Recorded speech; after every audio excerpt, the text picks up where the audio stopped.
Ketika ditanya berapa lama kegaduhan Omnibus Law melawan Serikat Buruh dan Pelajar ini, maka jawaban senior saya simpel sekali. Kalau ada gerakan massa, dalam 3 hari tidak lebih sudah padam, ini hanya efek gentar. Dan ini adalah by design dari kelompok tertentu sebagai alat tawar. Kalau lebih dari sebulan berdemo berturut-turut, bertahan, itu baru namanya people power. Ketika semua mereda efek demo kemarin, dalam waktu tidak lebih 3 hari, maka terpenuhi skenario ini adalah by design. Yang pertama, alat tawar. Ini test the water. Ini ada tujuannya para pemainnya tersebut. Sekedar mengingatkan, di dalam pelajaran dasar di akademi dulu, sekali lagi diingatkan, ketakutan dibangun dengan sengaja atau terror by design ada 2 tujuannya. Pertama, merubah peraturan, regulasi sebuah pemerintahan. Yang kedua, mau menggulingkan pemerintahan. Keduanya dalam aksinya ingin merubah peraturan atau menggulingkan pemerintahan memerlukan alat tekan. Yang salah satunya adalah membangun ketakutan. Yang kemarin demo bisa dikatakan membangun ketakutan dalam tanda petik. Sebagai catatan, menggerakkan massa di banyak kota berbarengan ada ongkosnya. Semua ini menimbulkan banyak asumsi dan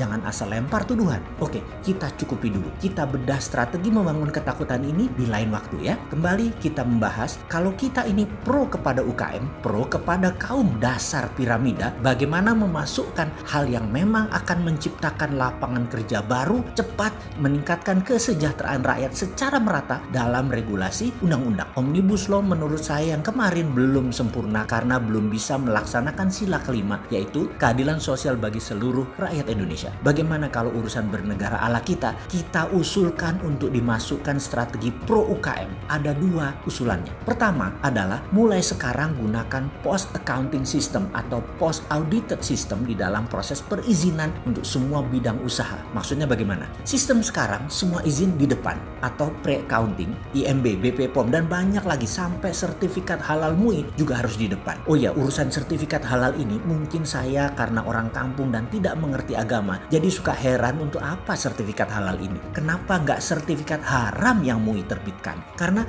apa? Karena yang halal tuh gampang nyari duitnya daripada yang haram ya. Alasan saya bertanya karena sebenarnya ilmu agama saya mungkin masih pinggiran. Dulu kiai-kiai saya mengajarkan bahwa semua di dunia ini halal kecuali yang Allah haramkan. Lah, kenapa mesti ada labelnya? Masa cat tembok, kulkas pakai label halal? Apa nggak aneh tuh? Semua yang Allah halalkan harus di label. Bagi saya ini aneh. Tapi mungkin karena saya ilmu agamanya tipis, ya saya hanya mempertanyakan. Karena kok kayaknya label halal jadi komersial gitu, bukan spiritual jadinya. Ini MUI kok jadi lembaga pelabel ya? Itu hanya komentar dalam hati dan ini perlu dijelaskan. Ilmu saya masih jauh, jadi mohon dijelaskan. Balik lagi ke urusan perizinan. Di zaman penjajahan Belanda, semua harus dapat izin kalau pribumi mau melakukan sesuatu. Tetapi kalau Hollander, kalau penjajah mau melakukan apapun tanpa izin, sikat aja. Kemerdekaan Indonesia sudah 75 tahun. Janganlah pemerintah pusat, pemerintah daerah, perpu mendadak Anda kayak penjajah. Apa-apa harus izin, lapor, membuat hal-hal jadi lama dan panjang.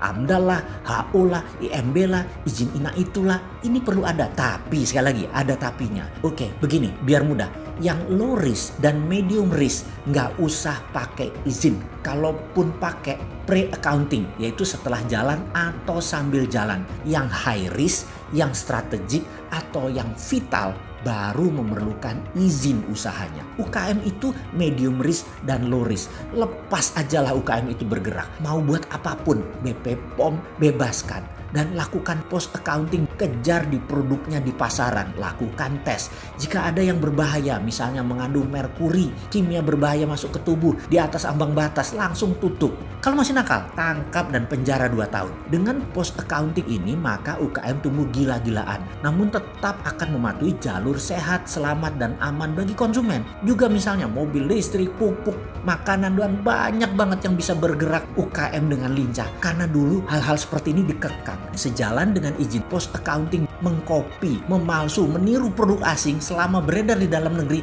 biarin. UKM itu cuma minta satu kok, jangan ditanya-tanya, jangan minta izin ina itu. Diamkan saja kami UKM ini untuk bisa ngapain aja, tumbuh sendiri ekonominya. Lalu yang kedua, Dan ini yang penting. Tapi sebentar, sebelum lanjut yang kedua, apa kira-kira usulan pertama ide post accounting bisa masuk di Omnibus Law versi baru ya? Yang mana yang sekarang jangan dijalankan dulu deh sebaiknya. Direvisi sesuai dengan kebutuhan UKM. Bener deh, ajak dulu dong UKM dan para buruh bos di Omnibus Law yang baru. Masa banyakan oligarki semua nih yang pembuat undang-undangnya? Mana katanya pro rakyat.